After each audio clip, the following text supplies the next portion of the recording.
دنیا کا اسلحہ رجحان کم، پاکستان بھارت بڑے خریدار۔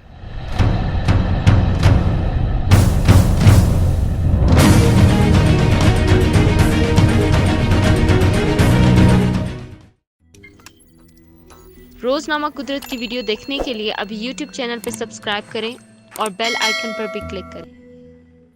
خبر رساں ادارے روئٹرز کے مطابق stock home international peace research انسٹی ٹیوٹ یعنی SIPRI کے مطابق 2016 سے 2020 تک پوری دنیا میں اسلحے کی فروخت نسبتاً کم رہی۔ تحقیق کے مطابق اسلحے کی فروخت میں اضافے کی ایک دہائی سے زیادہ جاری رہنے والے رجحان میں تخفیف دیکھی گئی۔ اسلحہ برآمد کرنے والے 3 بڑے ملکوں امریکہ، فرانس اور جرمنی کی جانب سے اسلحے کی برآمد میں اضافہ ہوا، لیکن روس اور چین کی برآمدات میں کمی ہوئی۔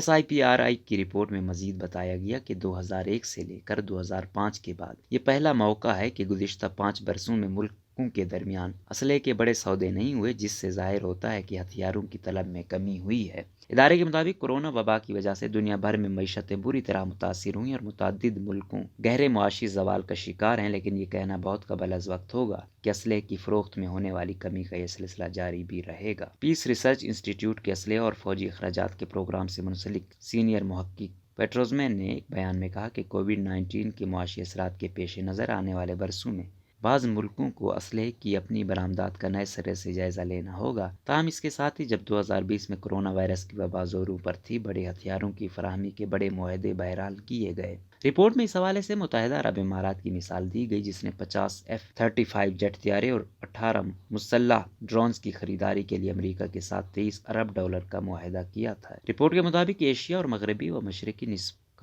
کے علاقے اسلحے کے بڑے درآمد کنندگان ہیں۔ انہوں نے 2016 سے 2020 تک 42% اسلحہ درآمد کیا۔ ان علاقوں میں بھارت، آسٹریلیا، چین، جنوبی کوریا اور پاکستان اسلحہ درآمد کرنے والے بڑے ملک تھے۔ SIPRI کے سینئر ریسرچر سائمن زمین کہتے ہیں کہ ایشیا اور اوشینیا یعنی آسٹریلیا سمیت 14 ممالک پر مشتمل جغرافیائی تقسیم کے بہت سے ملکوں میں یہ سوچ گہری ہو رہی ہے کہ اسلحے کی درآمد میں اضافے کی وجہ چین کو خطرہ سمجھا جانا ہے۔